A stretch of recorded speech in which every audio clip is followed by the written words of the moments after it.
Hi, my name is Jenny of Sincerely Jen Patterns. Welcome back to my channel. Today, the bag we are making is called the One with More Me Know. So if you have watched Lauren Mormino's videos on YouTube, or you're part of her group on Facebook, which is So Whatever, or you follow along with her at all, she does tons of videos. She sells different hardware, sewing supplies, custom fabric that she's designed. And she's been doing these sewing boxes. So the summer sewing box is going to include a pattern that was designed by me in collaboration with her, called the One with More Me Know. And then in your box, you're getting this custom waterproof canvas that she designed, along with all of the supplies to make the bag, and a copy of the paper pattern. So you'll be getting all of the hardware that you need, the waterproof canvas exterior, waterproof or water resistant canvas lining, clips, I believe, are included. These green teal colored sewing clips with glitter, of course. So this pattern was completely collaborated with Lauren. She kind of told me what she liked, what features she wanted. I designed it, we checked it out, we made changes, so it's been a fun process. Really cool working with Lauren, she's awesome. So let's get started on the bag. So this is totally beginner friendly, very easy to sew. And you get this video, plus Lauren has a video, and then there are several other videos, and there should be a card included in your box. So waterproof canvas as the exterior has this shine or this plastic backing on it, so super easy to tell right side from wrong side. The great thing about these materials is that nothing needs to be interfaced. If you choose to make this bag using regular quilting cotton, there are interfacing recommendations listed in the pattern, and you will want to follow those. As far as the water resistant canvas goes, it can be a little difficult to tell right side from wrong side. So what I would suggest, if you fold it and kind of crease it like this, and then look at it, and which side shows white, that's the wrong side. So where you can see the white mark on this side, that means that's the wrong side. And the right side is a little bit shinier. So you want to place first the back pocket A, which is this piece with the cutout at the top, right sides together with the back main, and match up those cutout portions. And then you'll just want to clip together along that opening.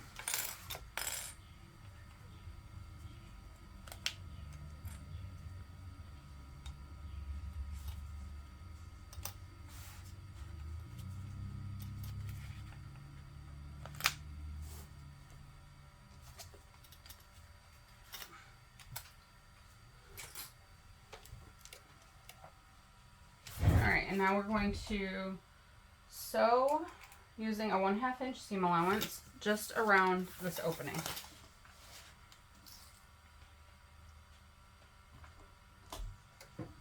I use a stitch length of 3 or 3.5 for the assembly portions, and then for top stitching I'll use a longer stitch length. So usually I go with 5, which is the longest I have on my machine.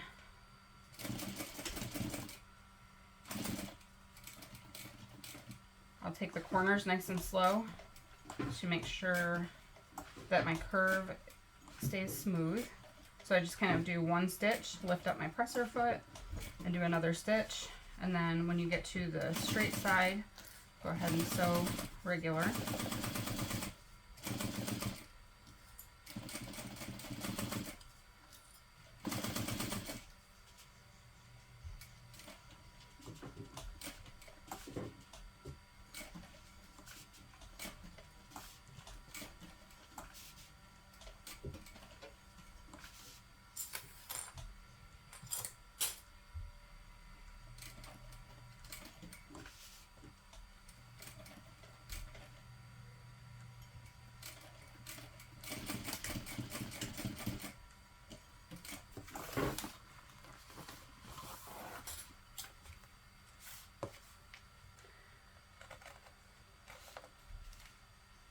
Okay, so now I'm just trimming this seam allowance around that cutout portion only, down to about 1/8 of an inch. It should be easier for me to see from this side.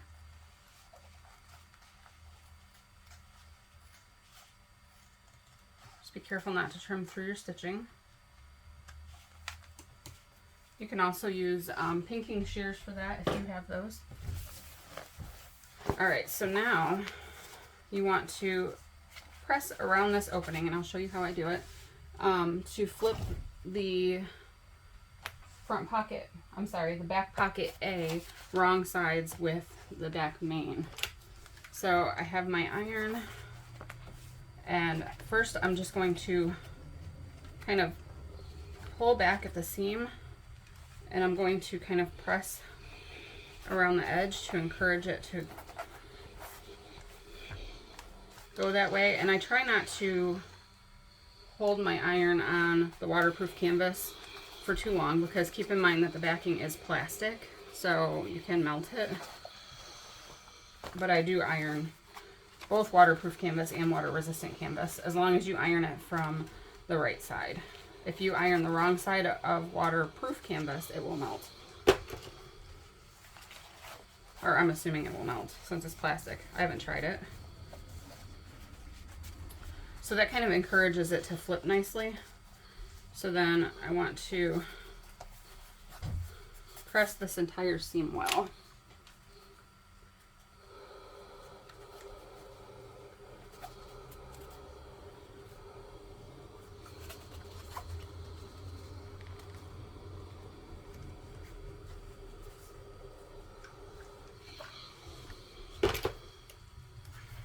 And then I'm going to flip to this side, and I'm going to press it again just to encourage it to lay nice and flat.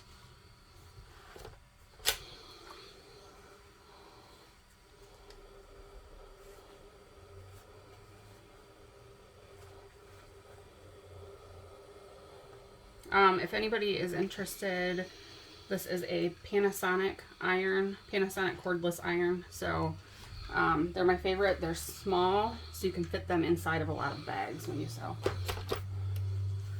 And cordless is nice. Okay, so now I want to top stitch around this opening using a 1/8 inch seam allowance.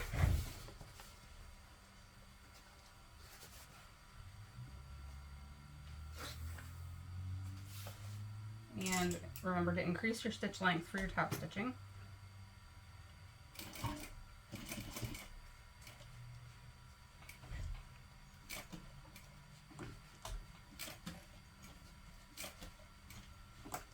And again, I'm going to take the sewing nice and slow around the curves. One stitch and lift up just to keep my curve nice and smooth. You want even stitching around your curves. The goal is not to be the fastest, or my goal anyway is not to be the fastest. I like to be as precise as I can be. And I'm definitely not the fastest, so.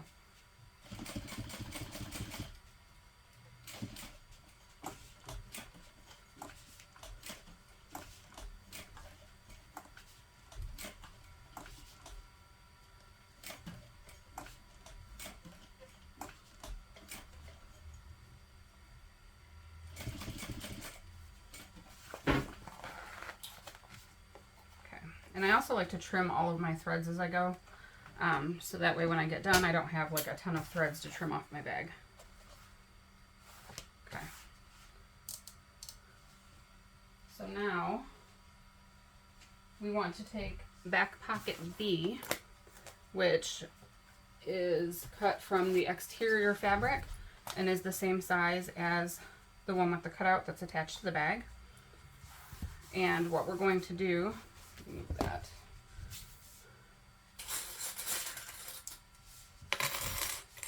We're just going to clip right sides together, back pocket B and back pocket A.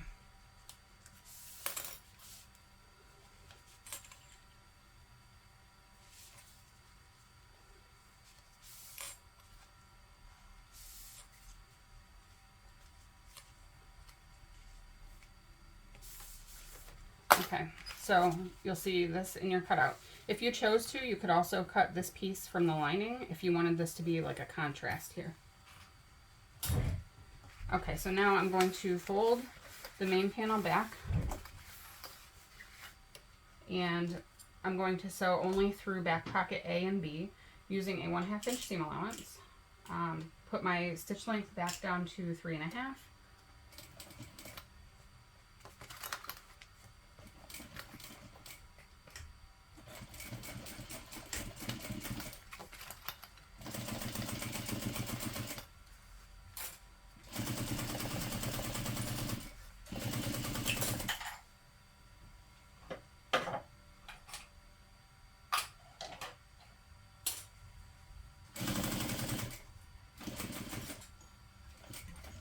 When you stop at the corners to pivot, make sure you stop with your needle in the down position. Rotate, continue sewing at 1/2 inch seam allowance.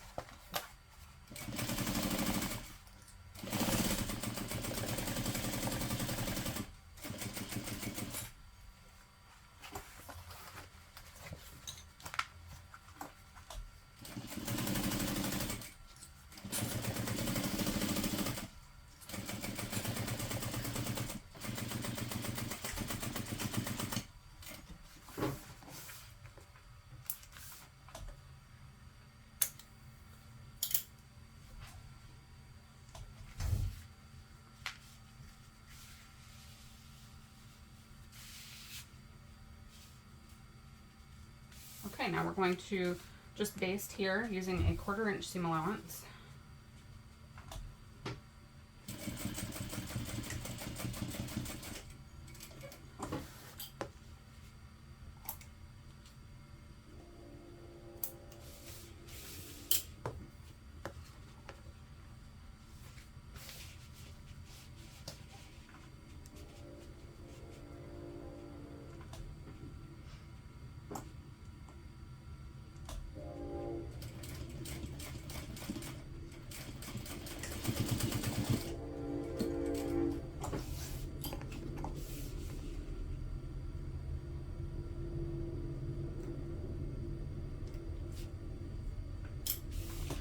Okay. Now we are going to set aside the back panel, and we're going to move on to the front panel in the pocket. So right now you want to take your 11-inch length of zipper. I've already installed the zipper pull, so you'll install the zipper pull onto the zipper, and we want to take our pocket zipper tabs. So you are going to place them right side down, both right sides together, I guess. So one zipper tab goes beneath the zipper, right side up, and then one goes on top of the zipper, right side down. So right sides of the zipper tabs are sandwiched facing each other with the zipper sandwiched in between. And I'm going to clip that in place.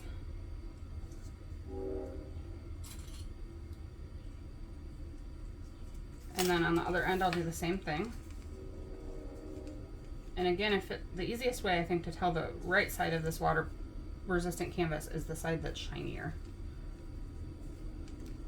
With this color, it's a little bit easier. Some of the other colors, I feel like it's not quite as easy. But if you look for which side gets a white crease on it when you fold it, that's the wrong side. Okay. So now I'm going to use a 1/2 inch seam allowance here and my shorter stitch length. Sew the zipper tabs onto the zipper.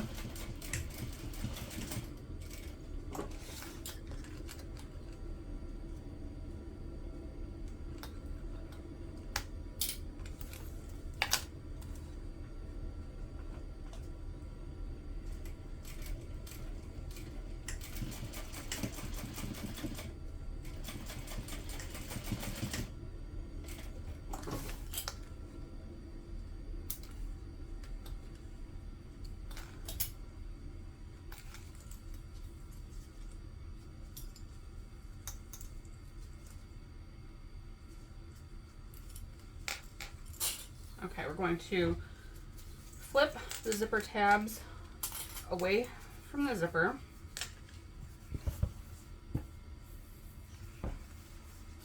And press well.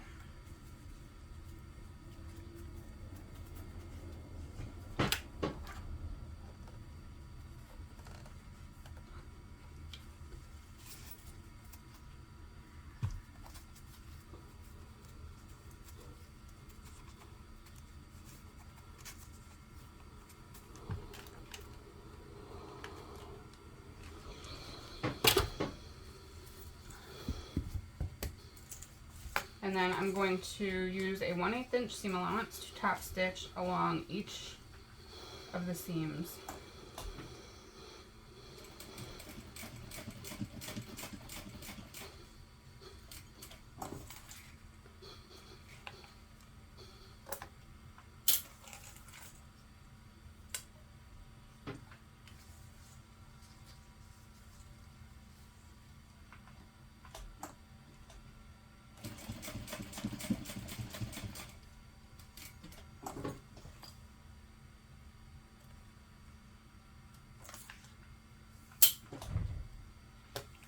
Okay, now we want to take pocket contrast A and place it right sides together with the exterior front pocket. So with the fabric that's included in the Mormino Summer box, the water resistant canvas for the lining coordinates very nicely with the exterior fabric. So the pattern was written to have the contrast zipper panel area on the front of the bag using the lining fabric.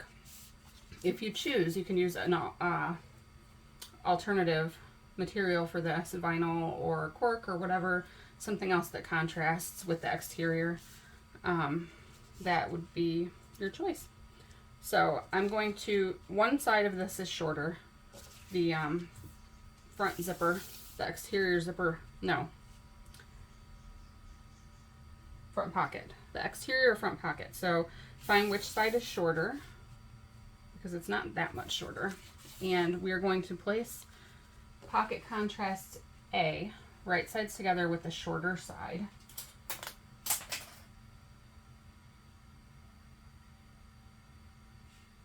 And we're going to clip that in place.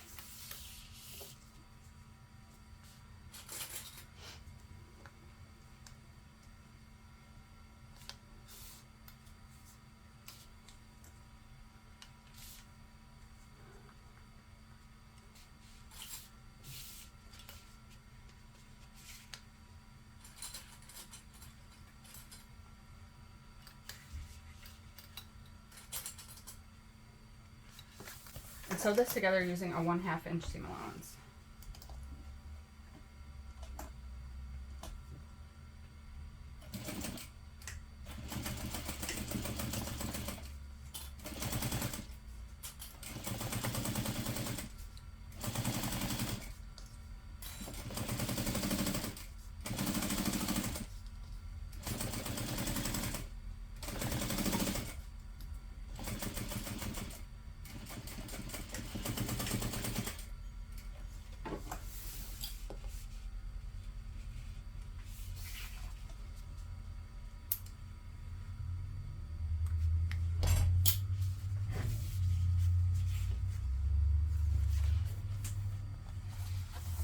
Okay, now we're going to press contrast, exterior contrast A, no, pocket contrast A up, this is hard when my mat's moving, away from the front pocket.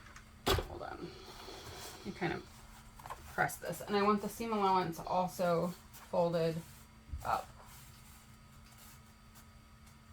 Yep. Seam allowance is up, pocket contrast A pressed up. And I'm going to press that.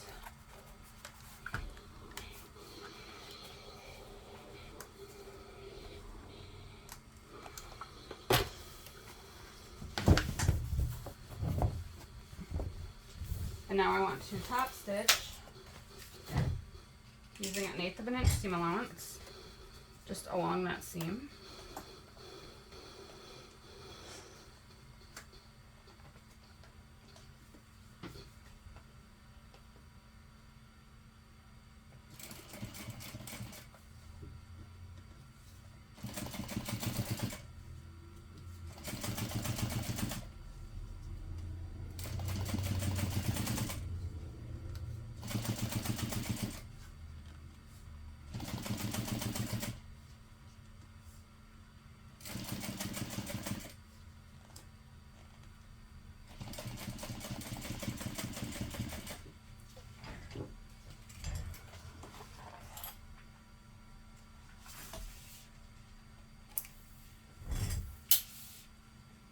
Now I want to take the zipper with the tabs attached and place it. We want the zipper pull to close to the left of the bag. So situate it that direction, and then we want to place it right side down, matching it to the top raw edge of pocket contrast A.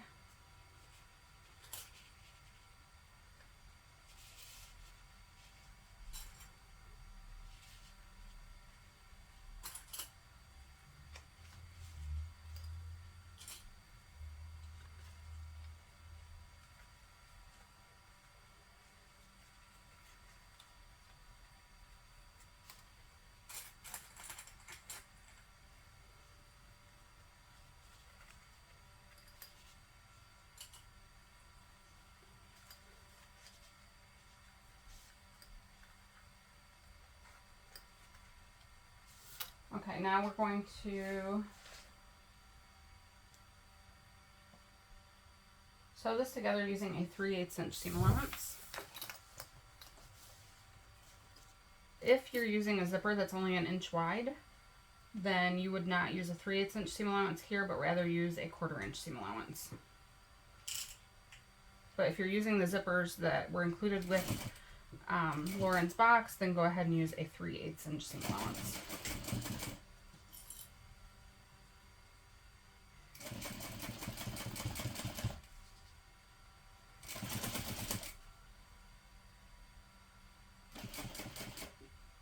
And I would like to mention that you do not need an industrial sewing machine to make this bag. This can be made on a domestic machine.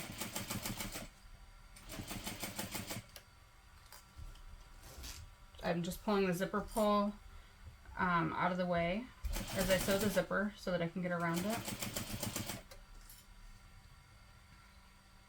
And I use a narrow zipper foot for all of my sewing typically,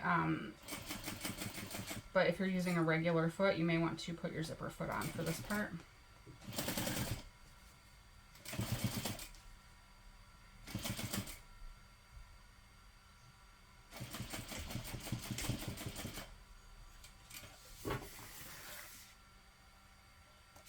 And I always back stitch at the start and stop as well.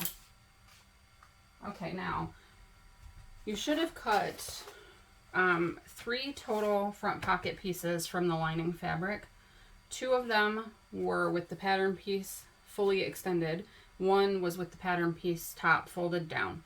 So this is one of the taller pieces, and then I went ahead and cut 1/2 inch off the top. That is step 9 in the pattern. So you'll trim 1/2 inch off one of the taller front pocket lining pieces. So now I'm going to place the lining front pocket right sides together with the exterior front pocket with the zipper sandwiched in between. And we are going to pin together or clip together along the top raw edge.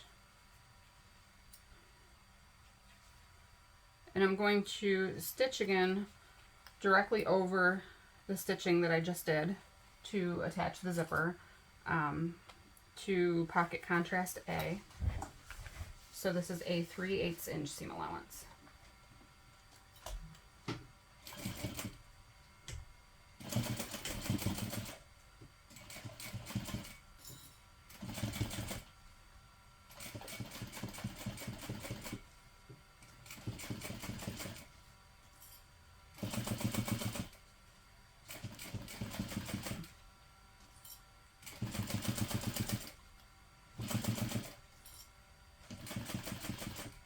Okay, when you feel that you're getting close to the zipper pull, go ahead and slide it out of the way.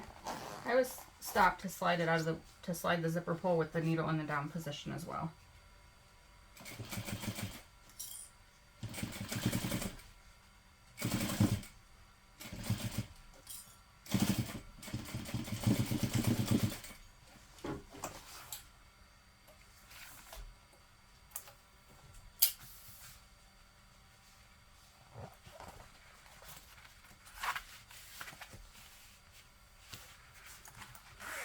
Okay, now we're going to flip the pocket lining pocket panel and exterior pocket both away from the zipper and wrong sides together.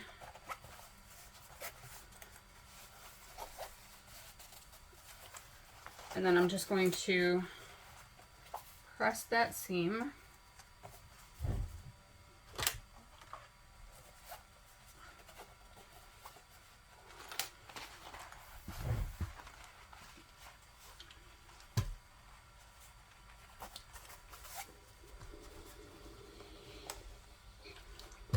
I'm going to get something grippy to put on the bottom of this wool mat so that it doesn't slide around when I try to use it.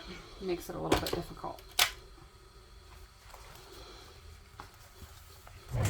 Okay, now we're going to top stitch beneath the zipper using a 1/8 inch seam allowance.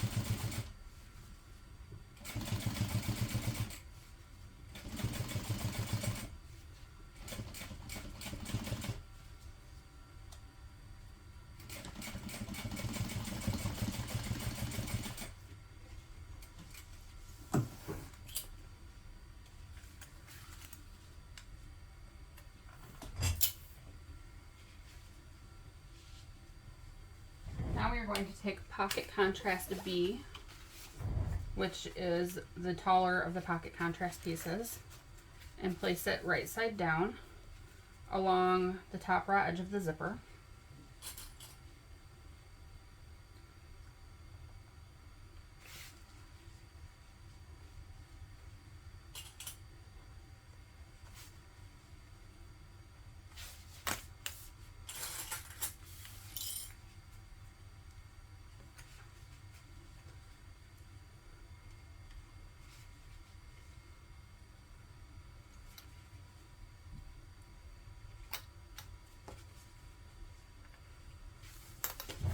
Okay, now we're going to sew this together, also using a 3/8 inch seam allowance.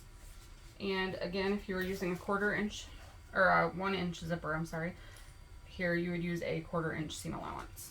Zippers included in the box, you will use a 3/8 inch seam allowance.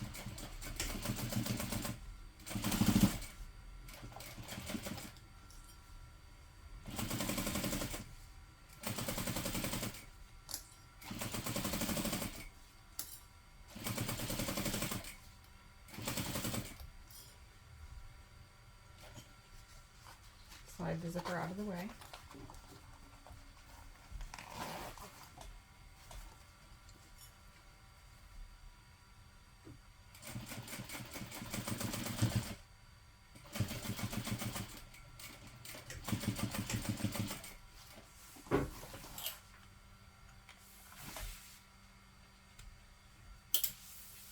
Okay, and now we'll place the remaining taller lining front pocket right sides together with the lining front pocket that's attached to the zipper. Okay, so this way.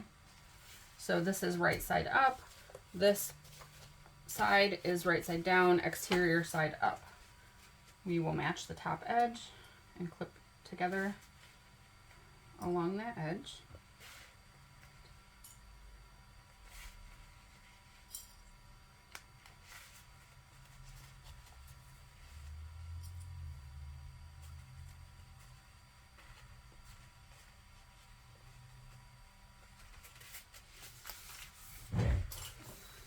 and now we'll sew together again directly along this line of stitching.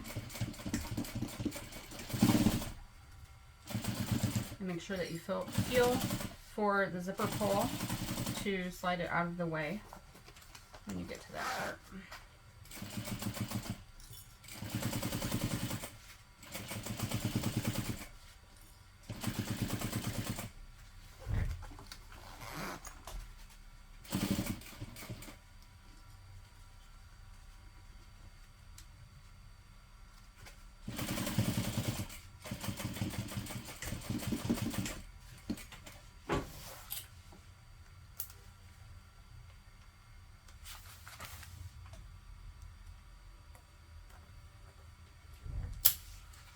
Okay, now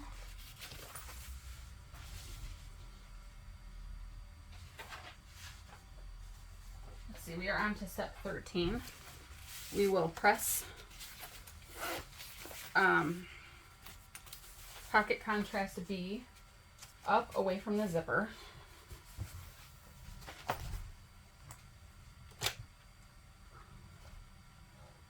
And I'm just pulling it with my left hand to make sure that it's pulled nice and taut away from the zipper. I'm using my elbow to hold my mat in place. Okay, we're not going to top stitch that just yet. Right now, I want you to find one of the magnetic snaps that came in your box.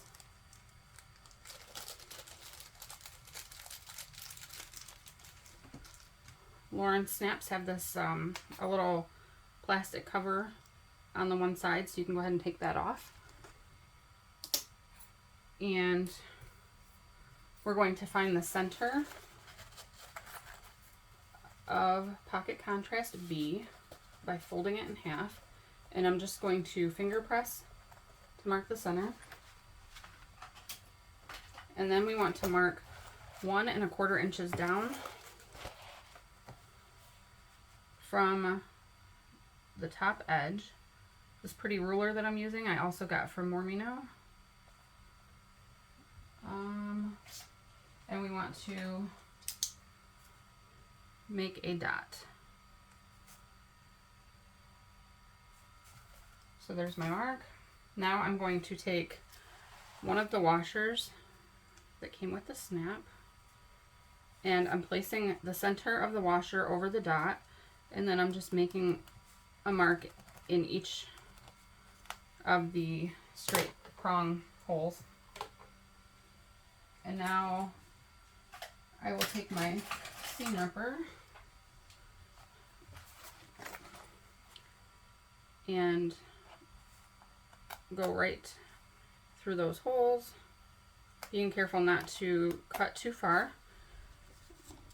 And then I actually also have scraps of the waterproof canvas, and I'm going to cut the same marks into one of those scraps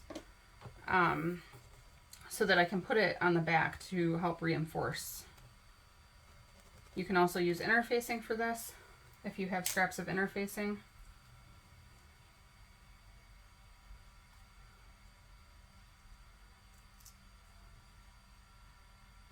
And you can also put fray check or something similar, a glue, to prevent this from ripping further. So I'm going to place 1/2 of my snap onto these spots. It doesn't matter which side really. I'm using the male half.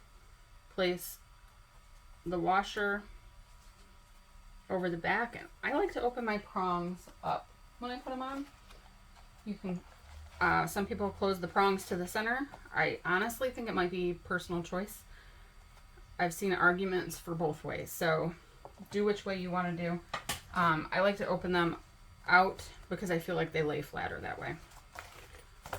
Okay, so I have that snap installed here. Now I'm going to take the remaining front pocket panel.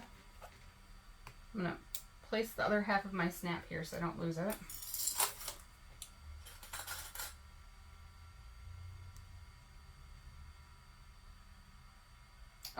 Before I take this other lining front pocket, I'm going to actually baste all the sides of this together.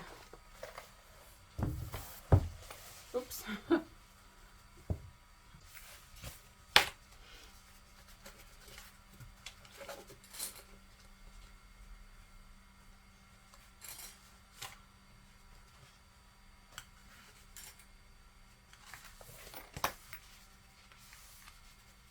Okay, so right now I'm just lining up the sides of the pockets and clipping them together because we are going to base stitch the sides closed.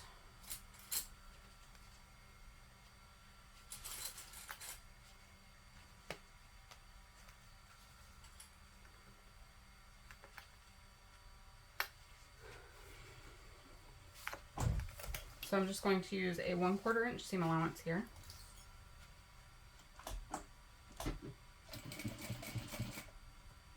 And I can use my longest stitch length since it's just basting.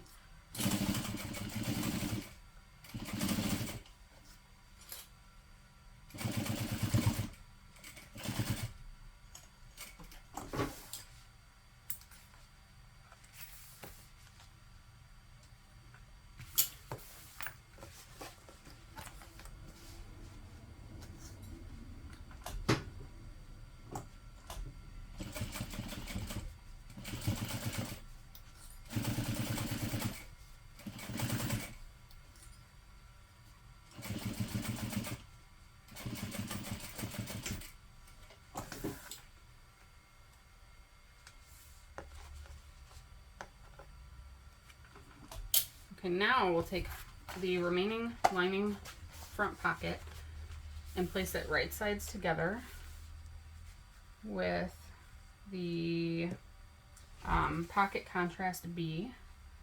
Match up the shortest side at the top, clip together.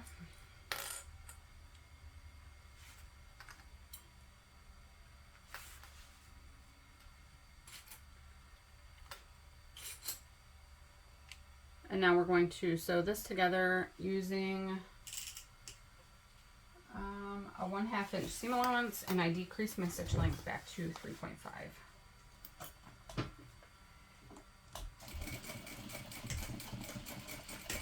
And the seam allowance accuracy on this part is pretty important, just to make sure that the snap ends up in the right location and that your pocket contrast parts look even. So just take your time.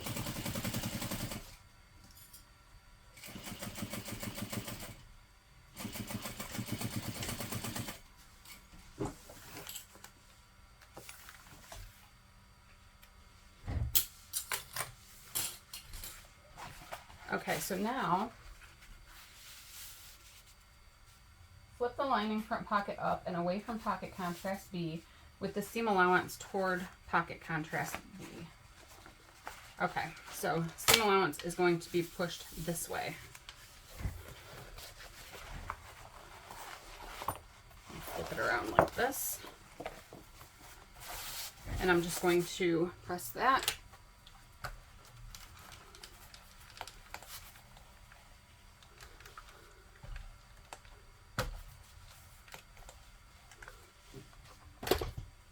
Okay, now I just want to top stitch along this section, along this seam, using an 1/8 of an inch seam allowance.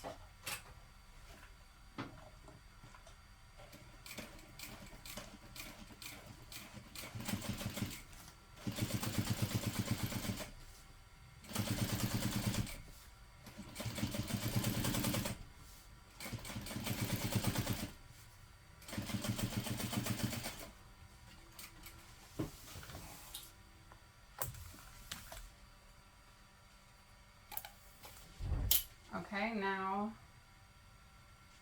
this is the part where it looks a little weird. We're going to fold this lining pocket panel right sides together with the exterior pocket panel, matching up the long bottom edges, and just go ahead and clip those together.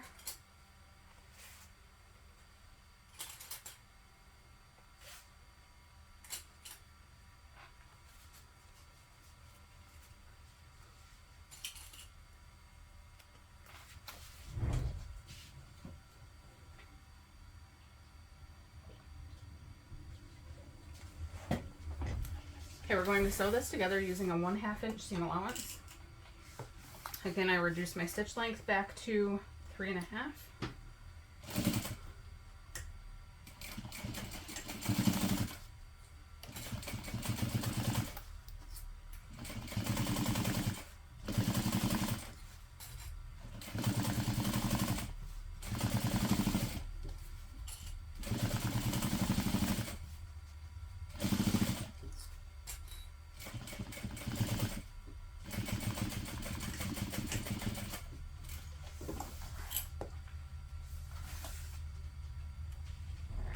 Okay, now I'm going to trim this seam allowance down to about an eighth of an inch.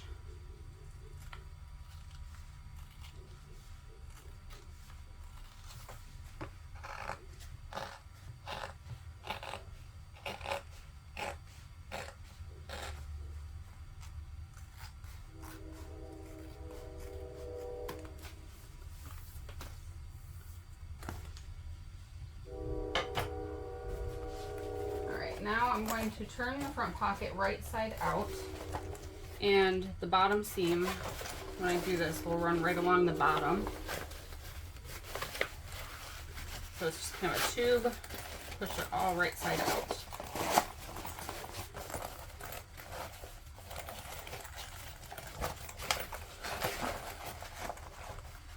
Okay, so now you should have this. Okay, so we're turn this right side out, and then you want to put the bottom seam directly along the bottom of the pocket. I'm going to press that flat.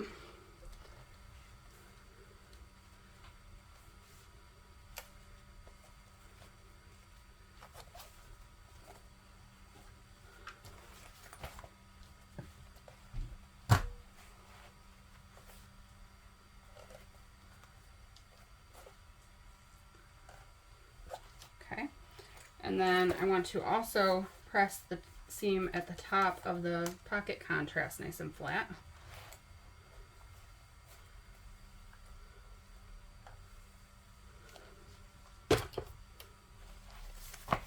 And I'm going to flip it over and press one more time just to make sure it's nice and flat.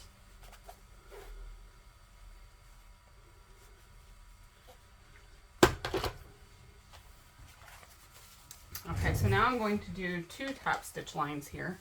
I'm going to do one directly along the top seam.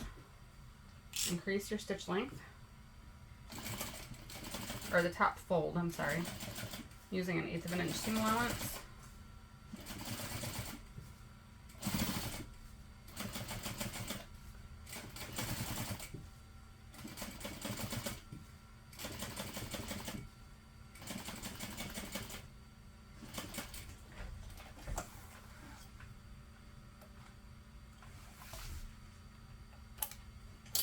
And then one more time directly above the zipper along that seam allowance. And this is also why it's important to be precise with your measurements on this part, so that the snap is in the correct area and that you don't end up sewing over it. Well, breaking a needle really, because you can't sew over a snap.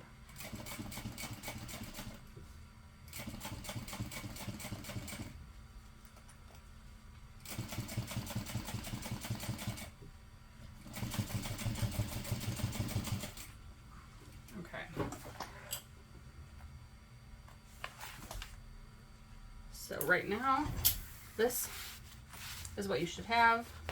This is what the back looks like. 1/2 of the snap is attached. Seam is pressed directly along the bottom of that pocket piece. So now we want to take our exterior main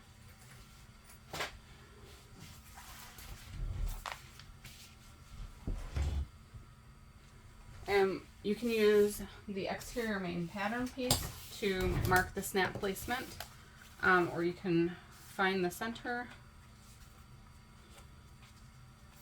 which again I do that by finger pressing to crease the canvas. And then we will measure 9 inches up from the bottom straight edge. Well, this ruler is only 8 inches long, so that won't be a bad idea. Let me grab my pattern piece.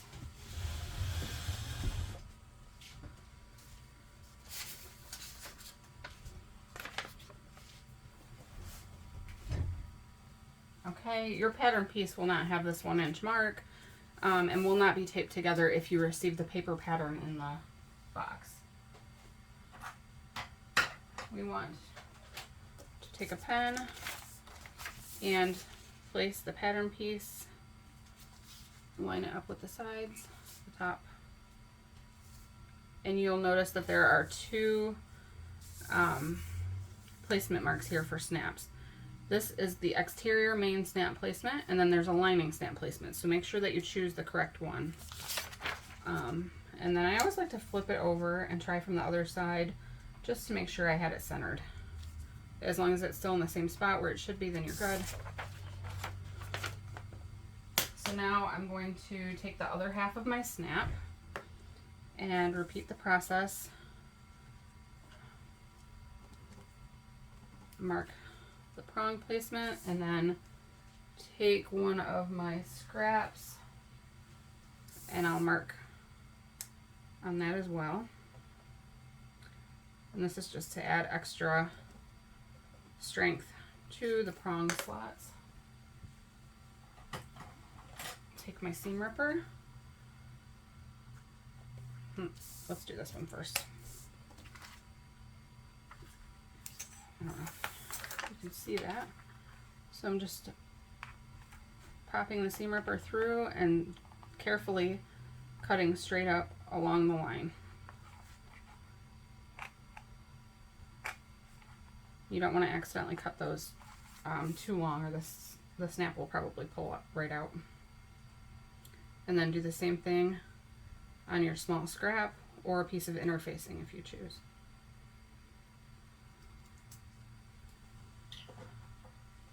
Okay, so then I'm going to install this half of the snap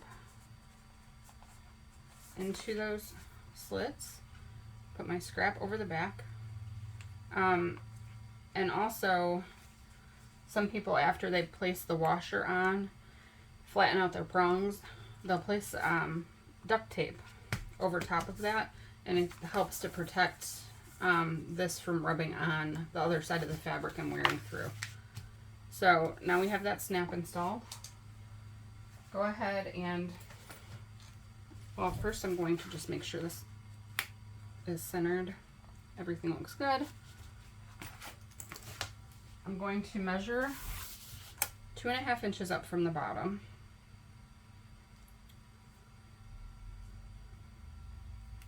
I should probably use a better ruler than that, a bigger one for this.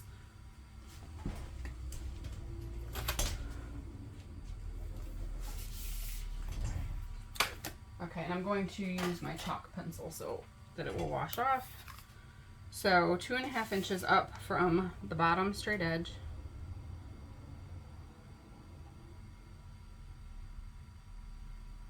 I'm going to draw a line all the way across and use a chalk pencil or something else that is erasable. Okay, and then you want to line, snap your snap, and then line the bottom of the pocket up with the line that you just marked, and it should all line up. So now I'm going to press, or I'm going to clip the sides kind of in place with that lined up against that chalk mark, because we're just going to sew the bottom right now.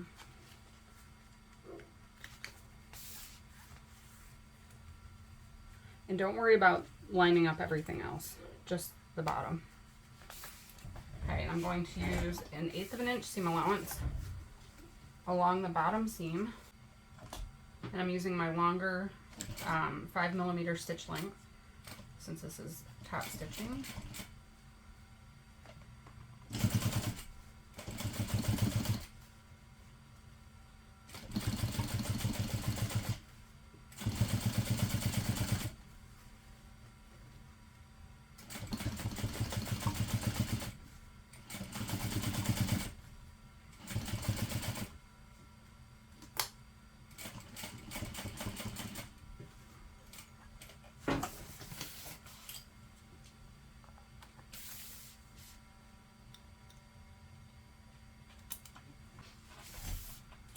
Okay, so now we're going to match the sides up, and when you match the top of the pocket with the side of the main panel, you'll notice that this section will bow out a little bit. That is correct. That's how it should be.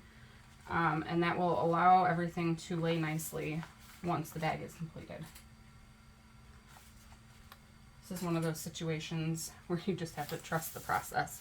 It seems like you should lay it as flat as possible, but it should be kind of bowed up just a tiny bit.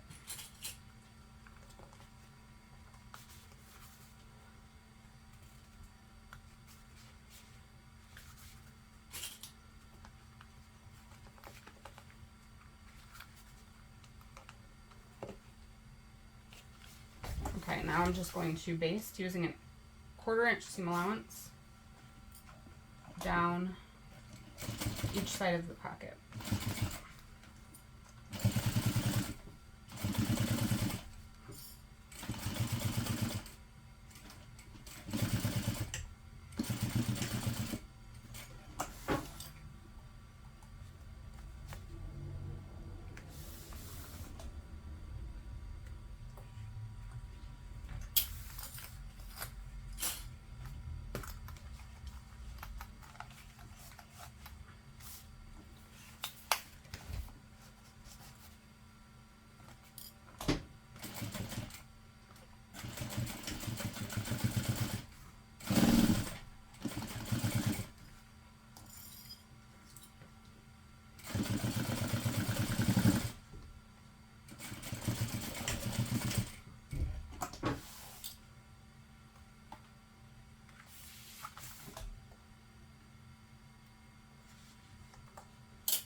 Okay, so the front pocket is completed.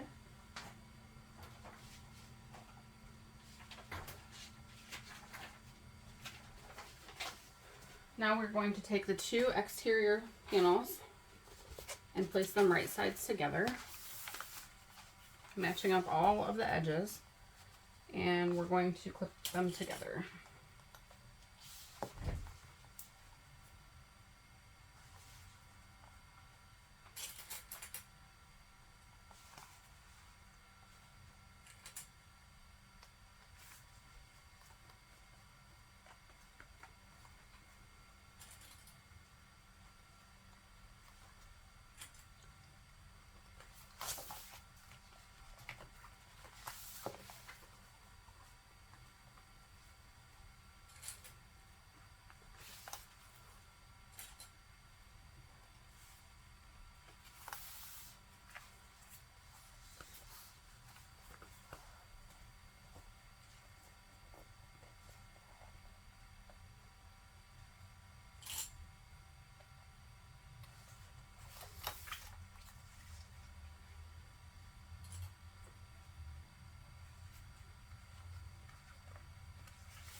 Okay, so now I'm going to sew each of these sides together using a 1/2 inch seam allowance. Stitch length is back to 3.5.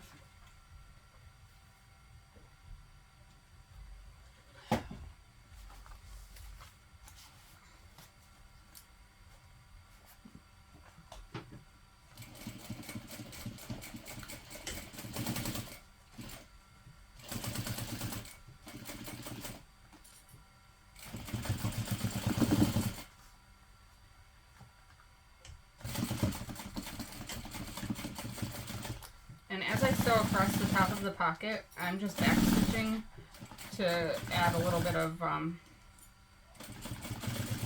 extra strength there, just since pressure will be put on the front of the pocket probably as you use the bag. Alright, and I will just trim that later, but you jump from that end over here to this side. Do not sew in the corner.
Now we're going to trim all of our seam or threads.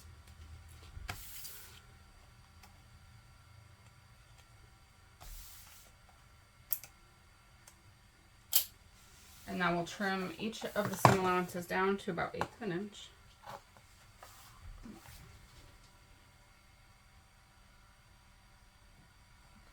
Trim all of the seam allowances down to 1/8 of an inch except for at the top of the pocket. I like to keep the extra seam allowance there so that the top of the pocket does not pull out of the seam allowance.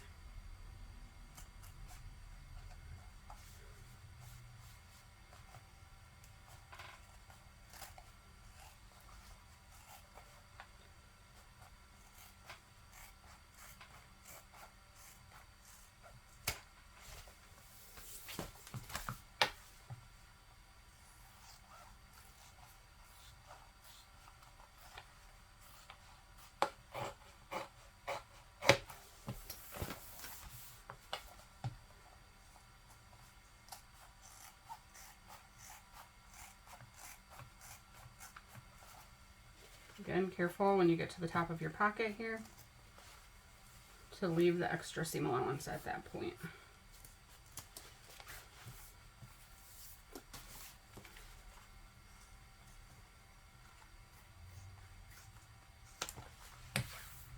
Okay. Now we're going to box each of the corners.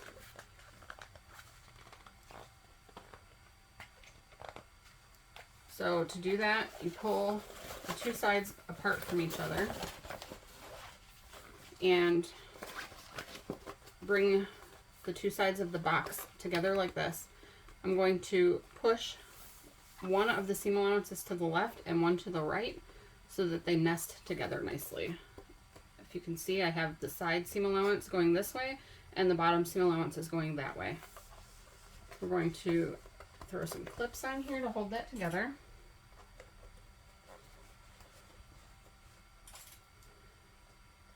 And then we're just going to sew that together using a 1/2 inch seam allowance.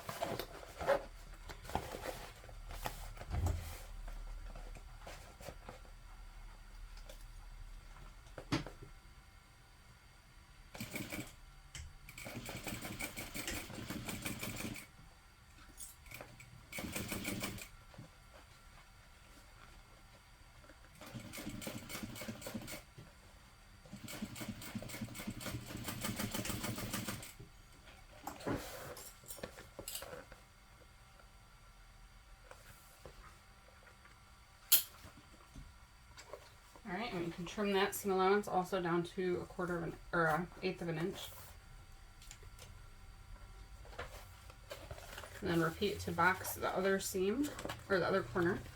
And I like to fold the bottom seam the same way so that it is nice and flat along the bottom here. So just make sure you press it the same way that you did the other side when you nest the seams.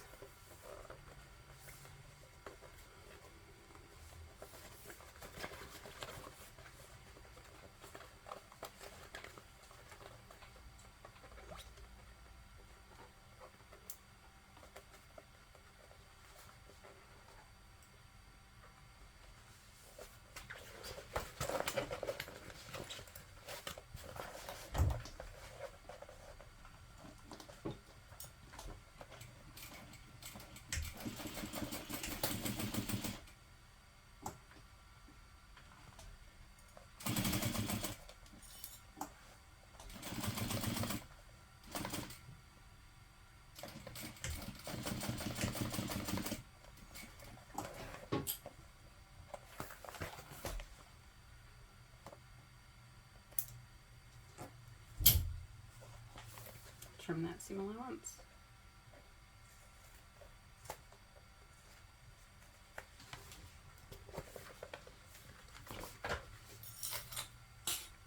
Okay, now we're going to construct our strap connectors.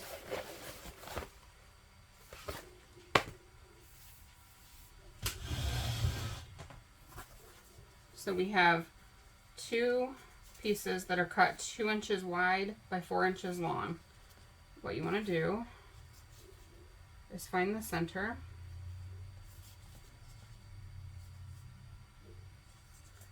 And I'm going to do that by finger pressing this in half lengthwise. And then we're going to fold. I'm just going to use double-sided tape for this.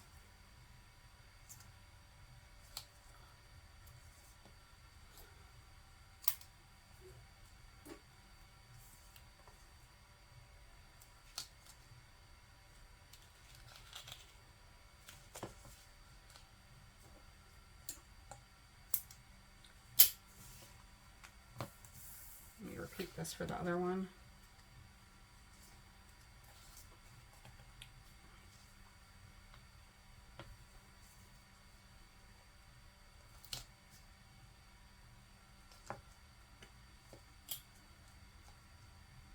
If you have wider double-sided tape, you could just put one piece straight down the center. You could also really probably press this. Well, you could for sure press it.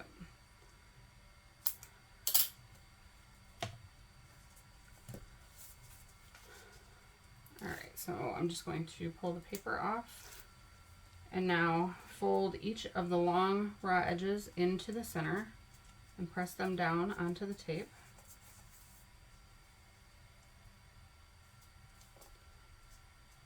And this will create a strap that's 1 inch wide, or a strap connector.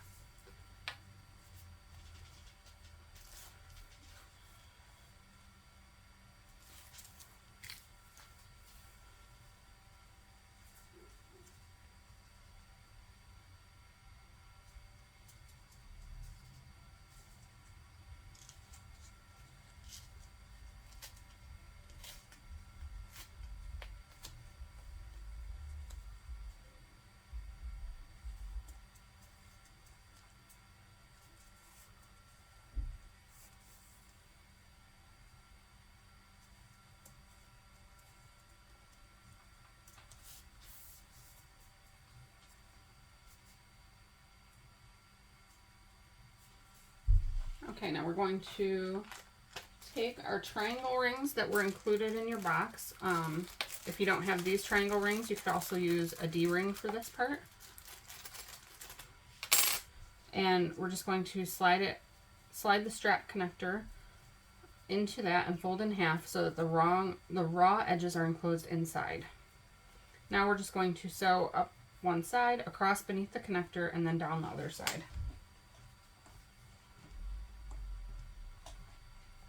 I'm using my longer top stitch length.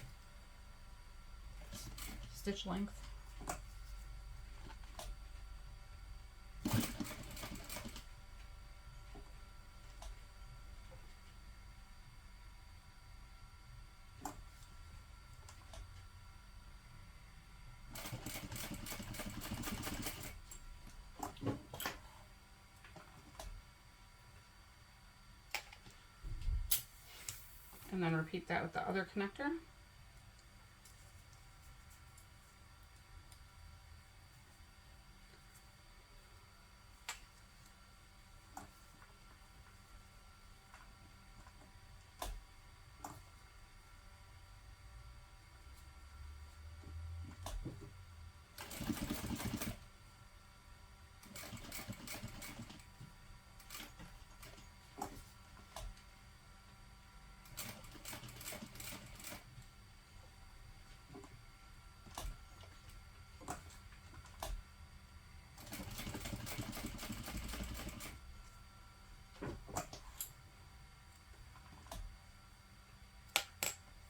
Okay, now our two connectors are assembled, and we will attach them to the exterior of the bag. So what you want to do, kind of open up the side of the bag so that you can see your side seam. And I'm going to press it flat the same way that it was pressed for me to box the corners, if that makes sense. Take your connector and center it over the seam, and then actually let's go ahead, where's my ruler? I'm going to take my ruler first, and I'm going to measure 1/2 inch up from the straight edge, and I'm going to do that on both connectors. 1/2 inch from the raw edge. My apologies. Okay, so I want to place the connector centered over the side seam, with 1/2 inch of the connector sticking up past the top of the bag. So it will be like this. And then I'm just going to baste it in place right there.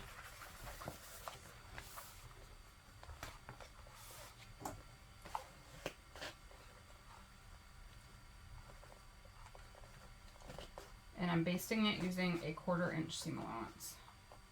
Just make sure that it's nice and straight and centered over the side seam.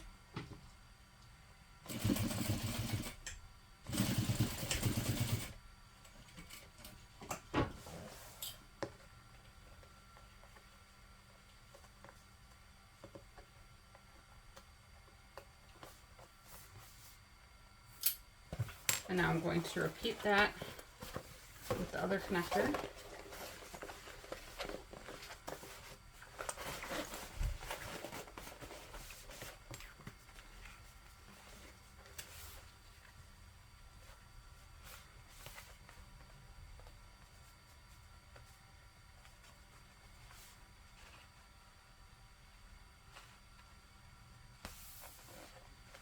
And you can pin this in place, obviously, if you need to. Find it just as easy to hold it in place.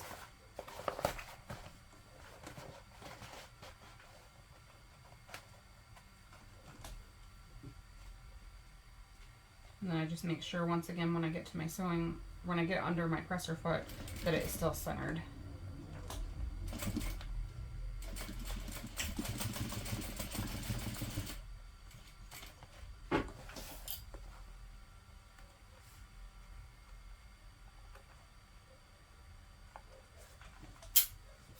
Okay, now we're going to set the exterior of the bag aside and make the lining. So with one of my exterior lining panels, right side up, we will take one of the exterior zipper panels, and it's 9 inches wide and 8.5 inches tall. So make sure that you measure to find the top and bottom are the 9-inch length sides. I'm going to fold this in half to find the center. And then we're going to draw a box. Now your box should be 1 inch down from the top and centered, and it will be 7 inches wide. I have this ruler that I purchased from More Me Now that I can use to create that box. If you don't have that, you'll just need to measure. And I'm just going to trace inside of this box. Your lines, the top and bottom line, will be 1/2 inch apart from each other.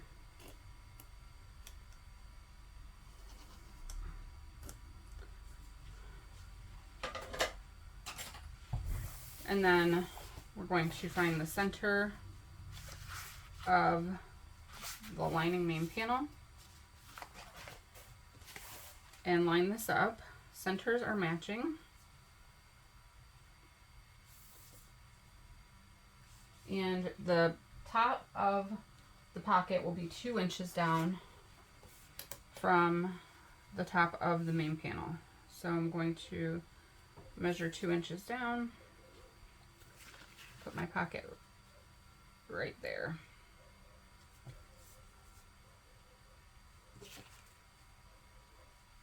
Okay, and then I just remeasure to make sure that it's 2 inches down on both ends, or both sides of the pocket.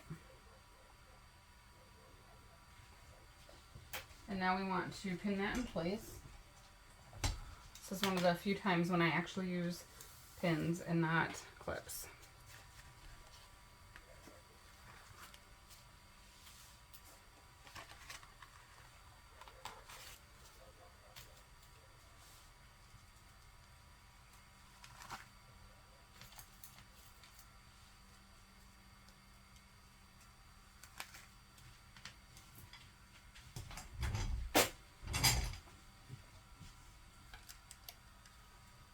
now we want to top stitch using a shorter stitch length. So I'm going back down to 3.5 all the way around this box that we drew.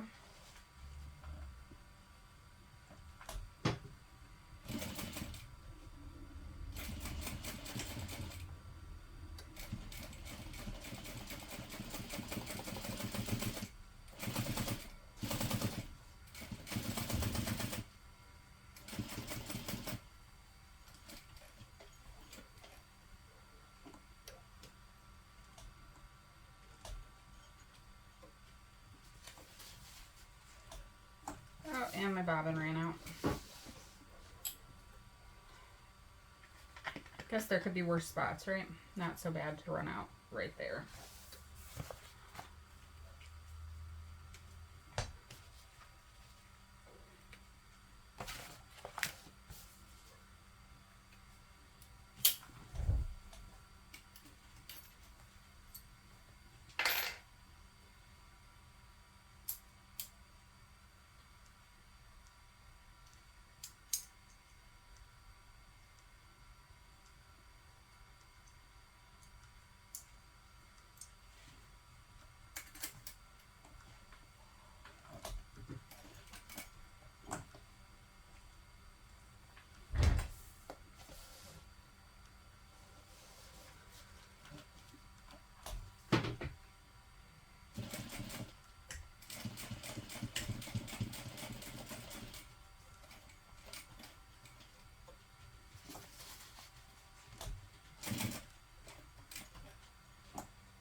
Go ahead and trim all of my threads.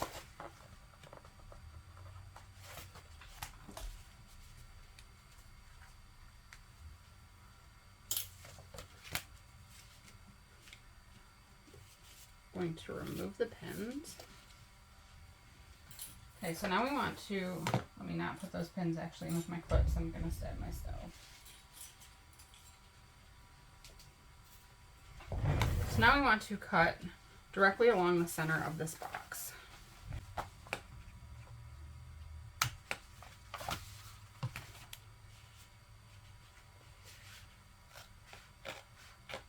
When you get close to the end, stop about 1/2 inch away and cut from the end of the center line to each of the corners.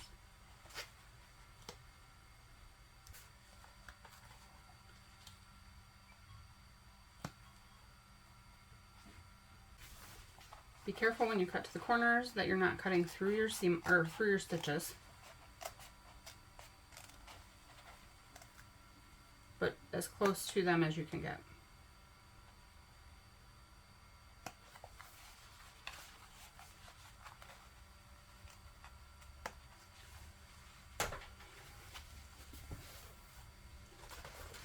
Okay, and then the process I use to, you want to flip this pocket panel wrong sides together with the lining main panel. I always first, from the right side of the lining main panel, I pull the pocket piece up and press it away. I find this helps it to flip through a lot easier. And then from this side, I'll flip the top down.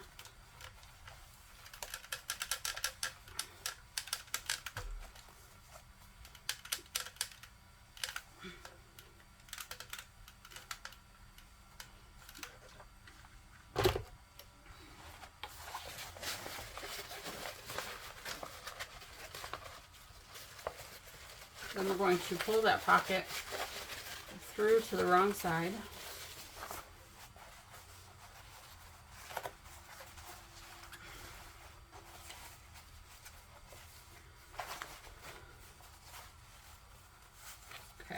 we're going to press that nice and flat.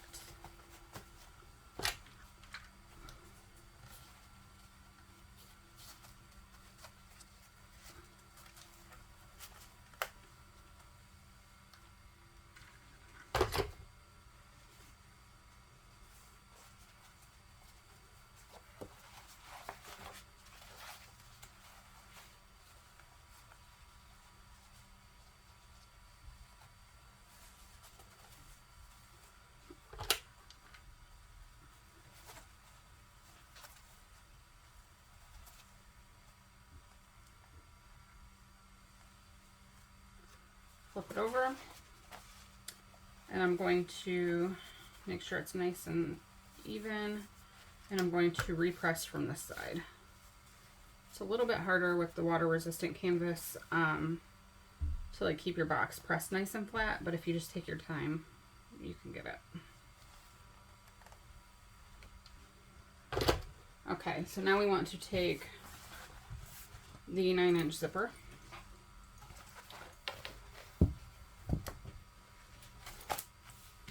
And you want it, the zipper pull closing to the left again. So I'm going to use double-sided tape. You can use pins for this. Some people use regular tape. And I'm just going to place the tape right along the edges of my zipper.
Okay, now I'm going to line my zipper up underneath the opening,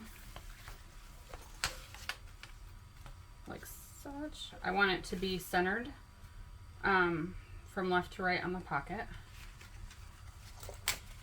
Flip it over, make sure that it's centered between the top and bottom.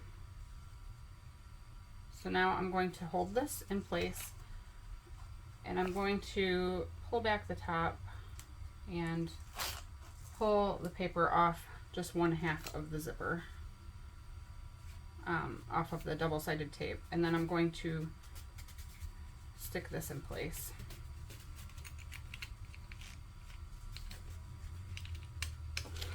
Okay, once I'm happy with that, then I'll pull the other side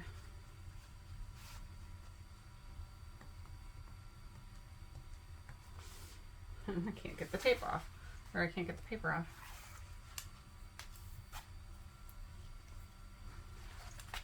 Flip that back down and then press that side of the zipper into place.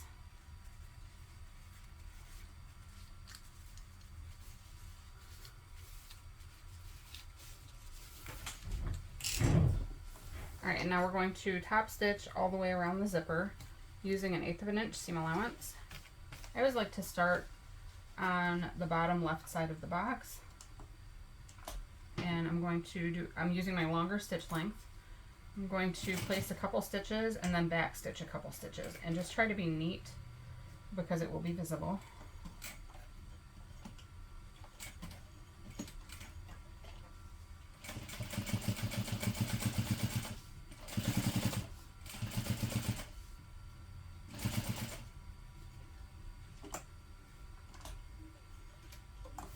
And I'm using an 1/8 of an inch seam allowance.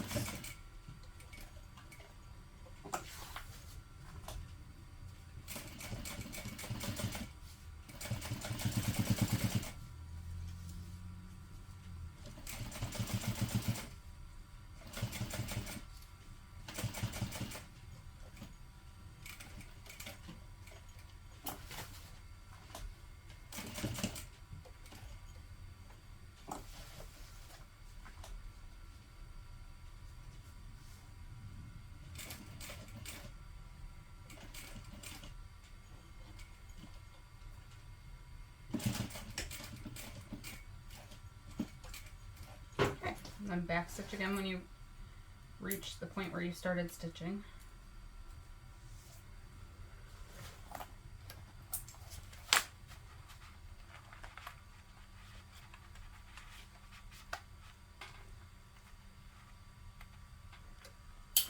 Okay, so now you should have this, a box sewn entirely around your zipper.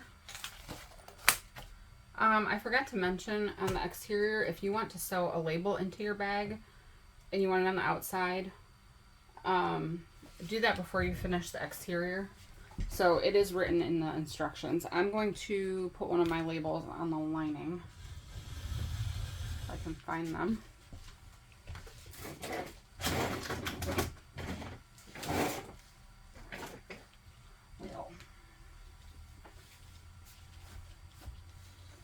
Maybe I won't.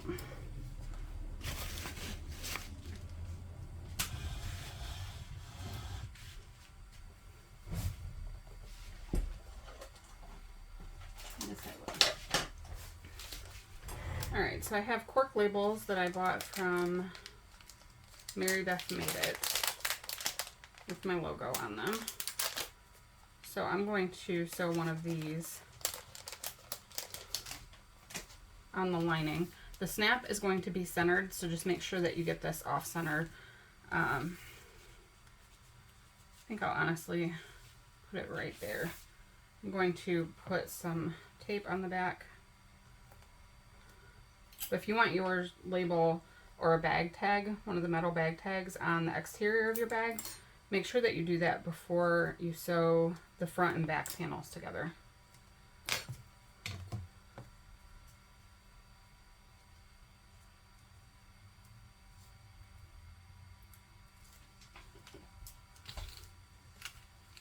Or do I want, I think I like it here. Or centered.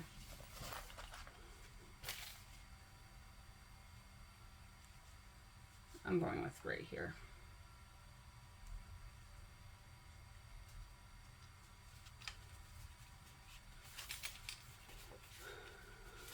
Okay, so I just need to make sure that I fold my pocket panel out of the way when I sew this on.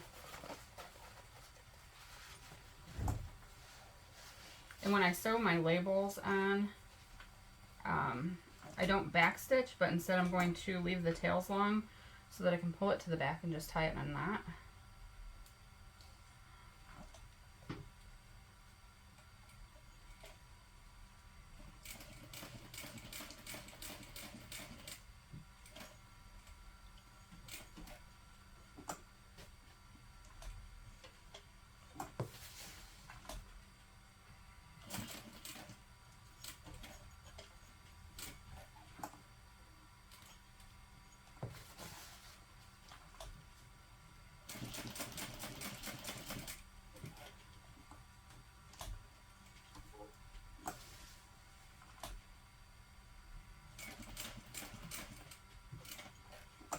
And I try to finish sewing in the same hole that I started sewing in.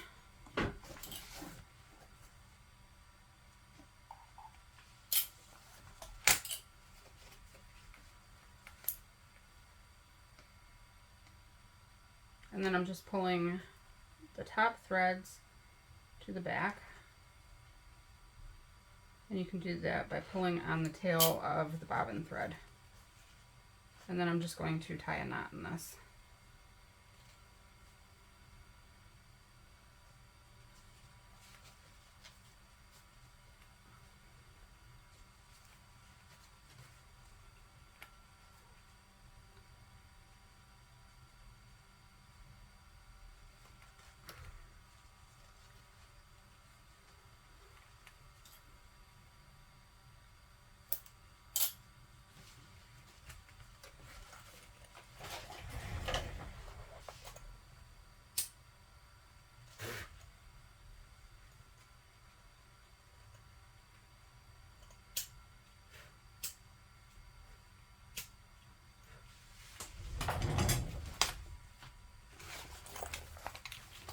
Okay, so my tag is on.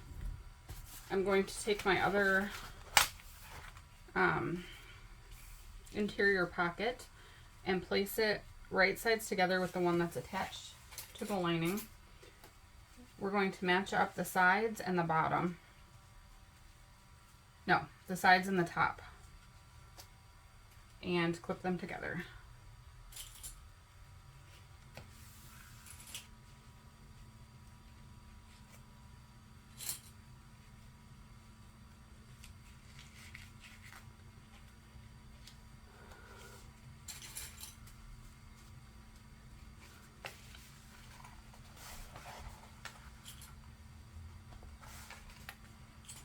And then we're going to sew these together using a 1/2 inch seam allowance. And you want to start, we're folding the main panel, lining main panel back out of the way. And start at the bottom of one side. And we're going to use our shorter stitch length for this. And make sure you back stitch well at the start and the stop, so that when you turn your bag right side out, you aren't ripping those stitches out.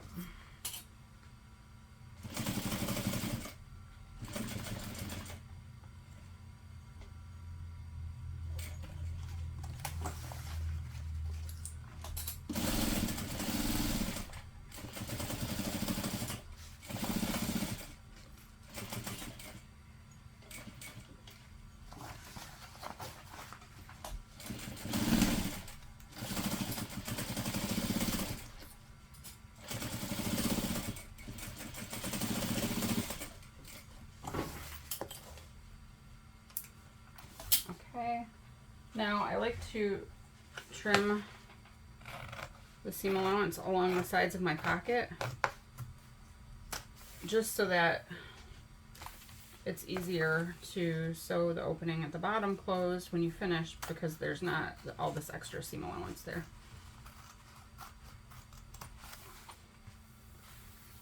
Not necessary. We want to install the magnetic snap in these. Don't forget that. So you can use your pattern piece.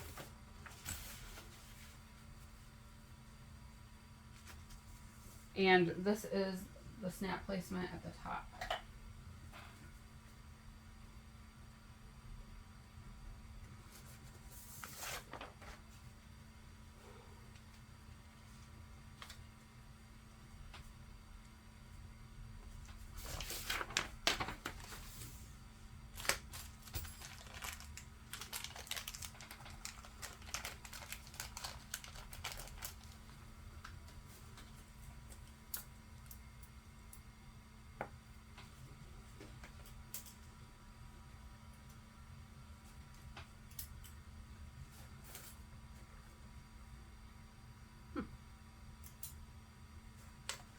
Okay, so use the washer to mark the prong placement.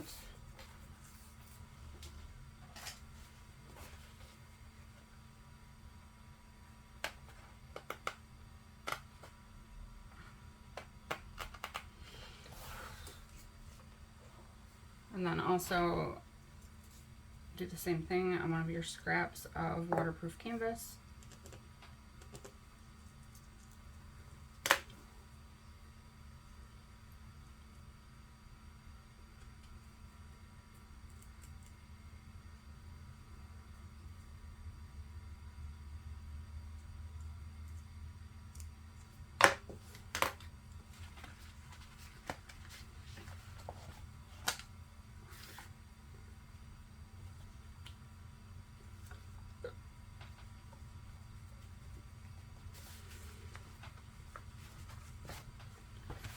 Install the other half on the other side.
We're getting so close to the end. Okay, so go ahead and snap those together up and clip together the bottom straight edge.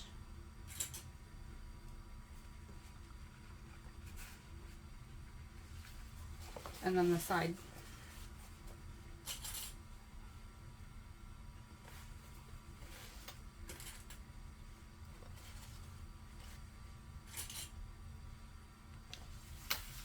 All right, and I think you want to be careful maybe how much you iron the water resistant canvas, because it looks like it can shrink a little bit. The panel with the zipper in it that I ironed, it kind of shrunk a little, so it's fine. It's still gonna work.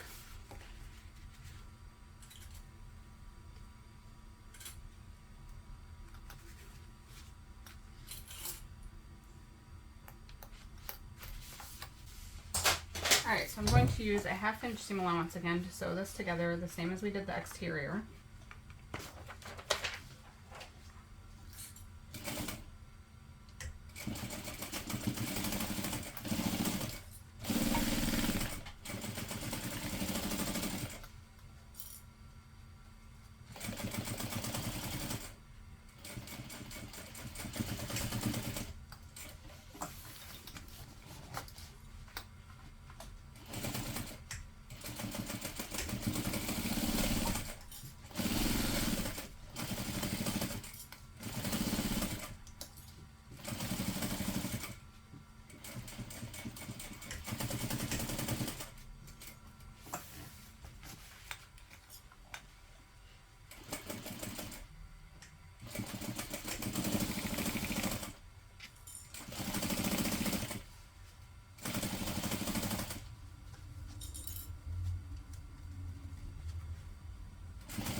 Okay, I'm going to trim these seam allowances down to 1/8 of an inch.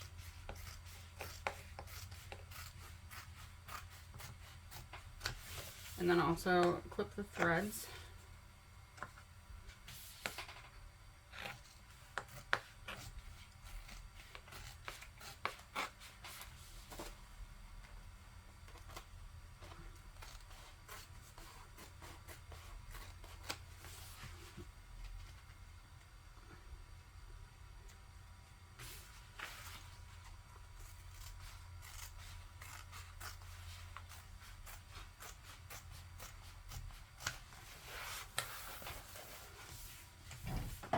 Okay, so now we want to box the corners the same as we did the exterior.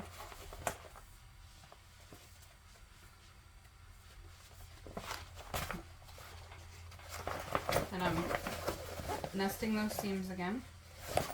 So I fold the one on the side of the bag one direction, and the one on the bottom of the bag goes another direction.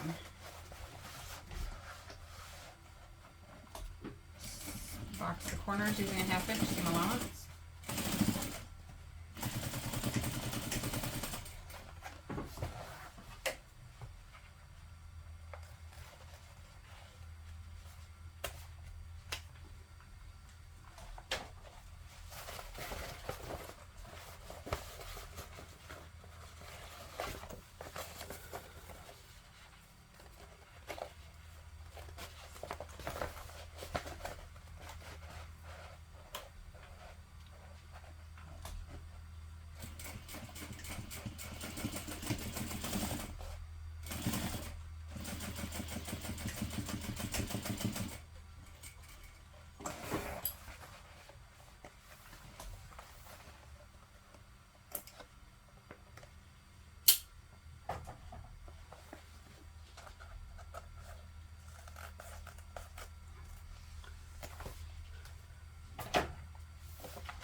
So now,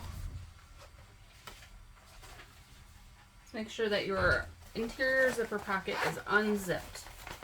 You should be able to stick your hand through the hole in the lining. We're going to take the lining and turn it inside out.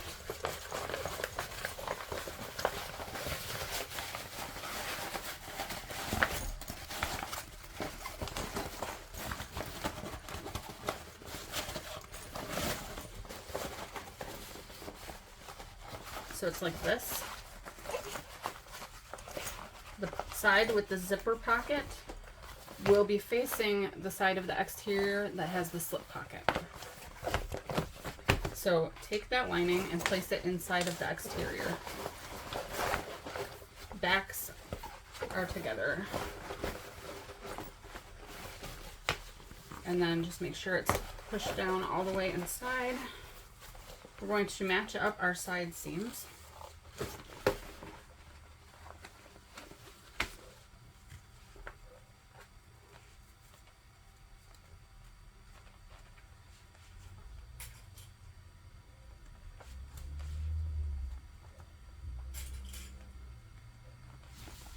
Match up the other side seam.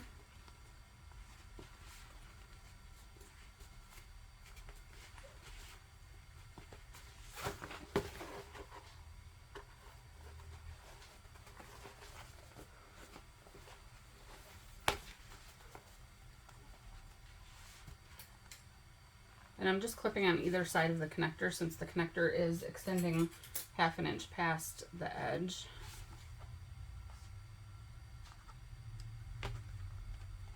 Okay. And now I'm just going to clip all the way around the opening.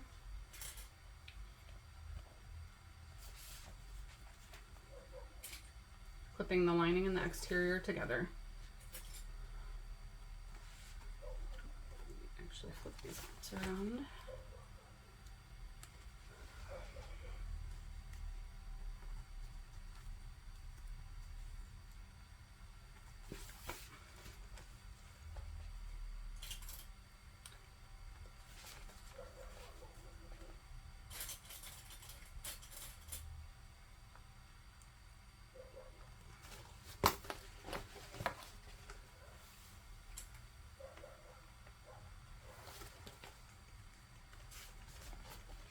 So right now it is May, so still springtime, but it's pretty hot outside, and the central air is not in my sewing room, and I do not have the air conditioner in here yet, and I'm really roasting. If I open the window, we'll hear all the dogs. So it's the price I pay to have my own sewing area. Okay. So now I'm going to sew these together using a 1/2 inch seam allowance, my shorter stitch length of 3.5 millimeters.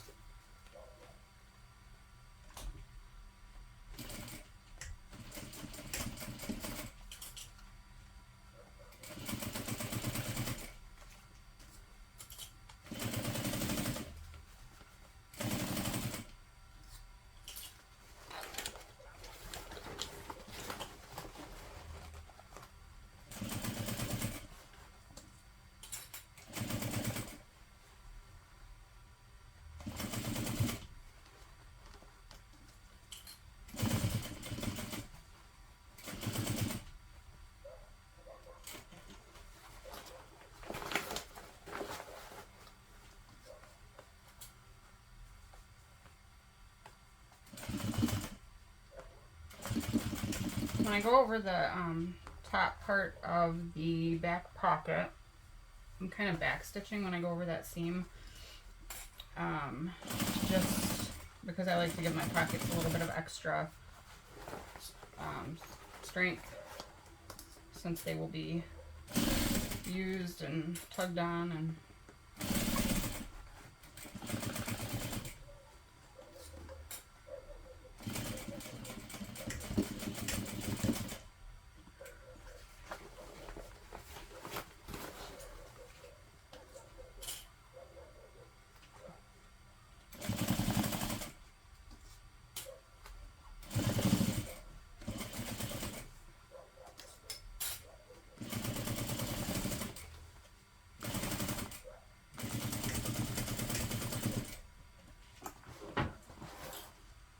okay, when you reach where you started sewing, go ahead and back stitch. I'm going to trim all of my threads.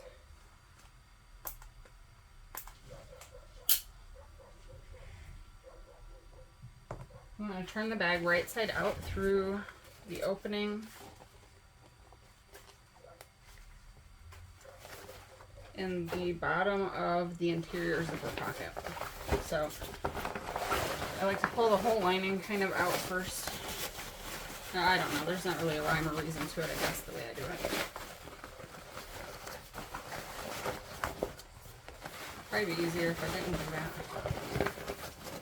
Let's pull the exterior up first.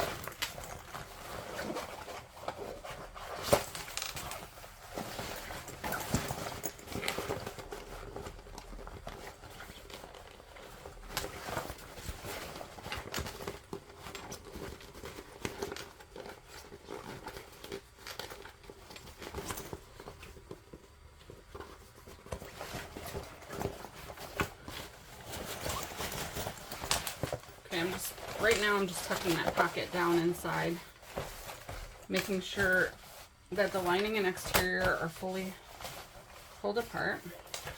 I'm going to tuck the lining down inside of the exterior.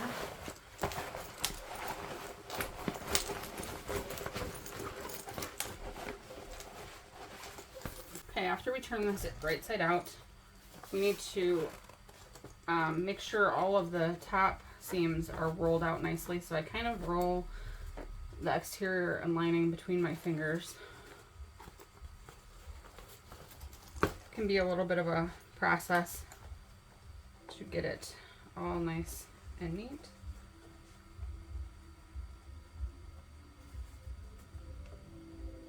And then we'll need to press that top seam really well.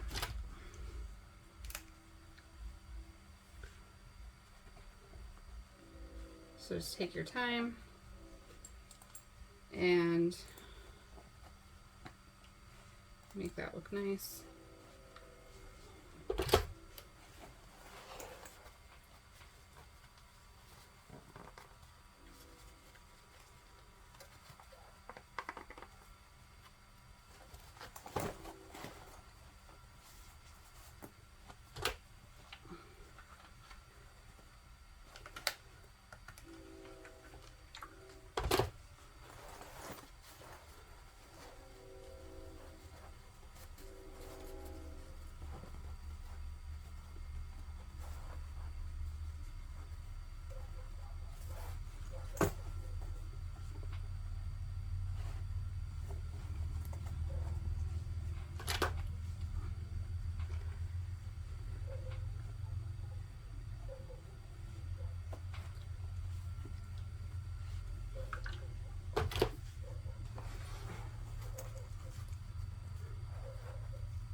Okay, now I have to top stitch my bags inside out because of my machine only being a flatbed. If you have a domestic machine or a cylinder arm, you could probably top stitch your bag right side out. So I turn the whole bag inside out to top stitch.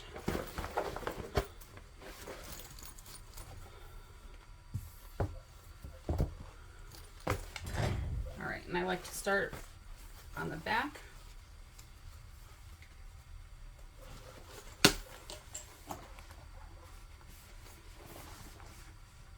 And again, we have this on our longer stitch length of 5mm.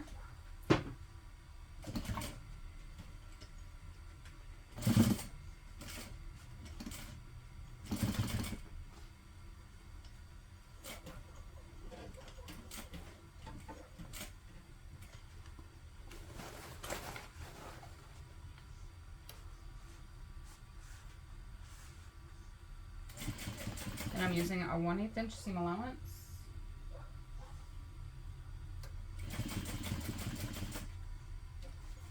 Whenever you need to stop and adjust, do so with your needle in the down position to hold your stitch line nice and even.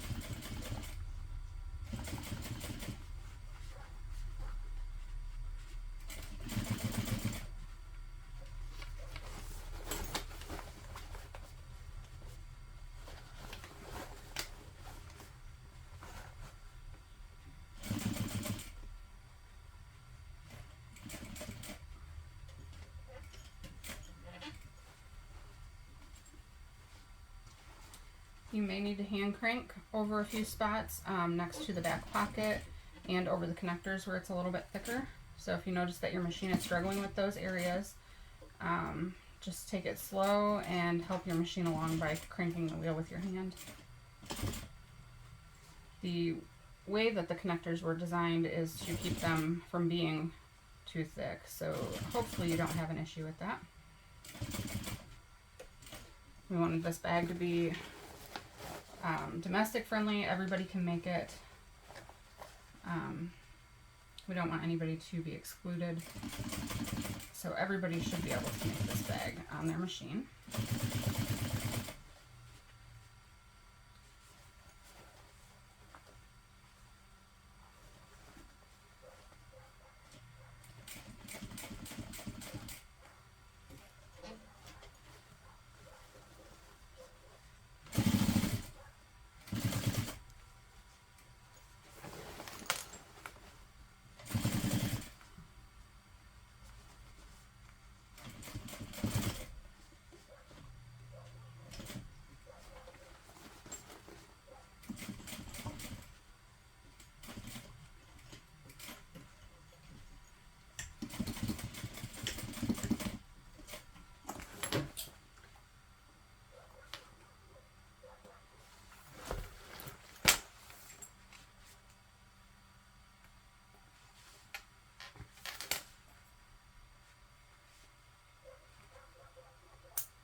Okay, now I'm going to turn the bag back right side out.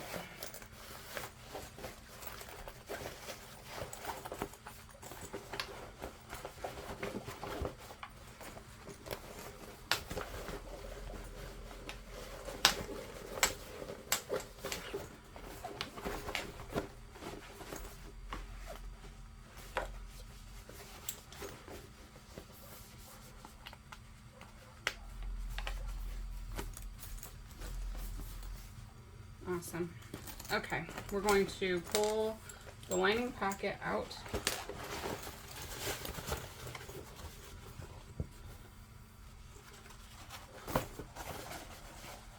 I want to fold the bottom raw edges inside by about 1/2 inch, and then we're just going to press .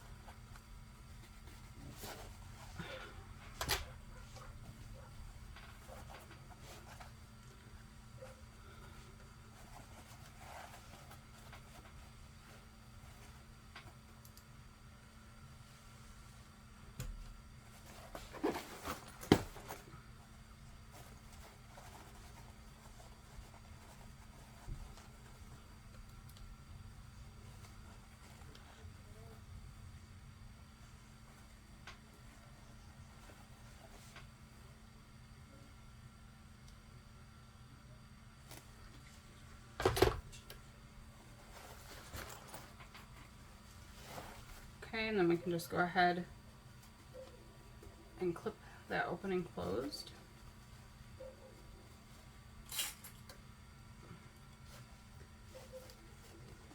With the raw edges pressed inside.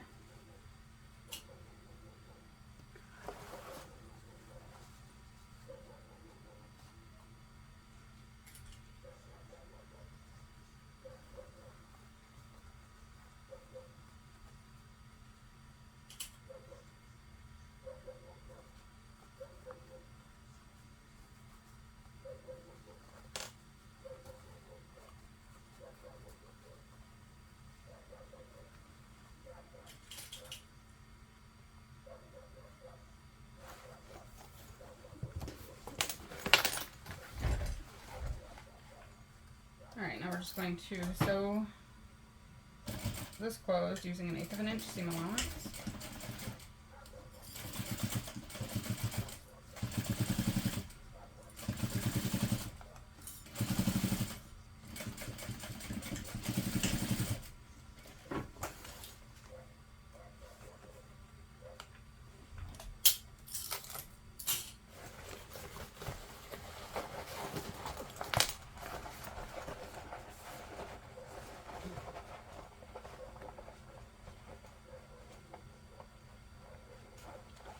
And pushing the pocket down inside of the lining. Alright, the bag is pretty much done. Now we just need to make our adjustable crossbody strap and then we're finished. So, you should have a piece of the exterior that is cut 4 inches wide by 52 inches long. If you are taller or need your strap bigger than that, go ahead and cut it a little bit longer. You can cut it a couple inches wider and be the width of the fabric. I feel that 52 inches is a good length for me. I'm only 5'2". I could go a lot shorter, honestly. But what we're going to do is take the 4-inch wide piece of material. No, we're going to take the 4-inch wide strip and fold it in half and press to find the center. Once you found the center all the way down, open that back up, fold each short edge into the center and press again, and then fold in half again along that center crease to make a 1-inch wide by 52-inch long strap.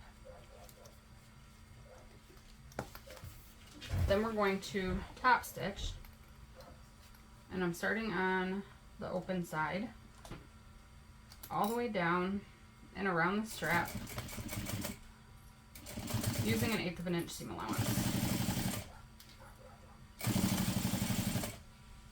If you have a nice webbing that you like, 1-inch wide webbing also makes great straps, and definitely a time saver. I like to use webbing for my straps a lot of the time, just to save myself time. And hopefully I have enough bobbin thread here.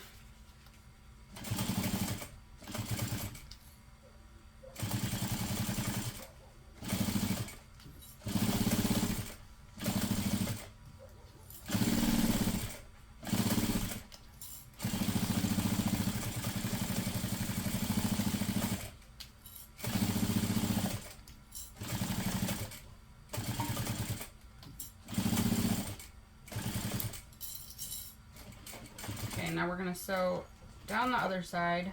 I'm just going to rotate here and sew across the bottom, and then turn this back.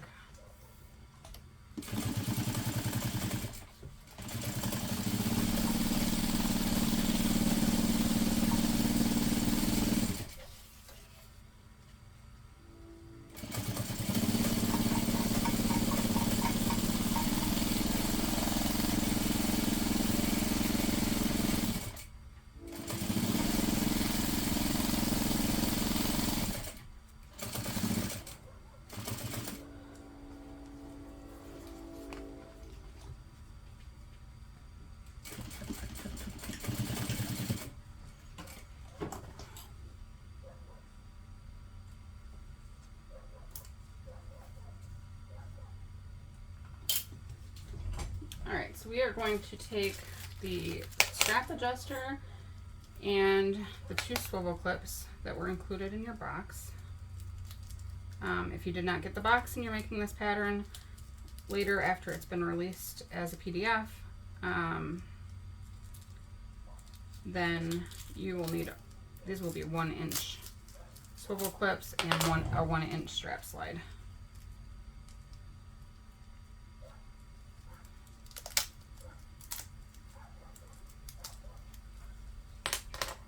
Okay, so take your take your strap slide, and I'm going to place the strap over the center bar only, And I want to fold one end of that strap under by 1/2 inch.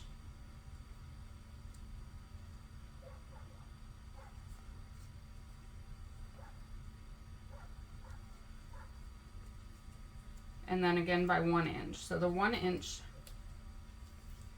fold is here, my 1/2 inch fold is here, my raw edge is here. So everything is folded down, and it's only around the center bar of that slider. So right now I'm going to sew along this fold here.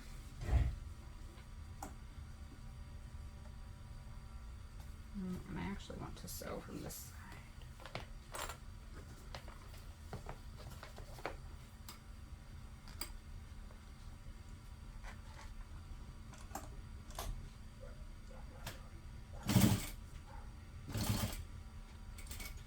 And I'm going to back stitch all the way across and then sew all the way across again. And then once more, I want to sew as close to the hardware as I can.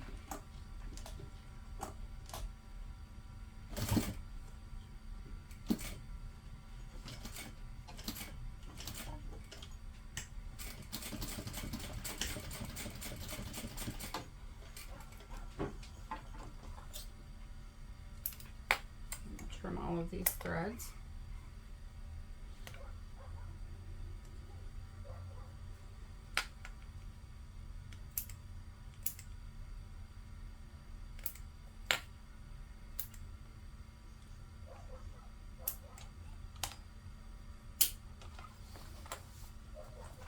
All right, so now you should have this.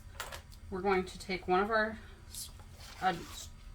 swivel clips and slide it onto the strap. All right, here is your strap slide. Here is your fold on top. Here is your swivel clasp, swivel clip facing down. Bring the other end of the strap up over that swivel clip, making sure it's not twisted, and pulling it back through the slider.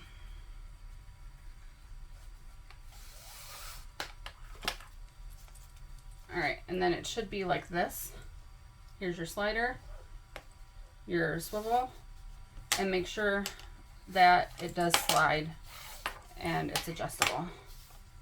Okay, and then on this side, you want to fold one edge under by 1/2 inch and again by 1 inch, just like that. Make sure that that is folded down so that your swivel, let me slide the slider up. So here's my slider, and this is folded to the back. I want to slide my swivel onto the fabric into the second fold. Okay, so here's that fold, here's the other fold. My raw edge is kind of in the middle there. And now I'm just going to top stitch this one time as close to the hardware as I can get. Back stitch all the way across and stitch back across again. And then I'm going to stitch one more time close to the fold.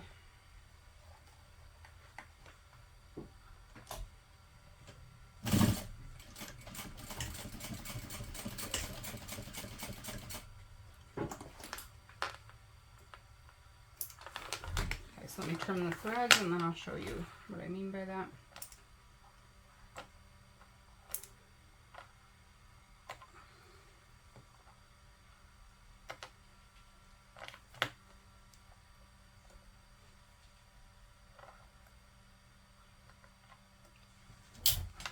Okay, so I sewed one time as close to the hardware as I could get, and then another time here along that fold. And then you just clip this on to your bag.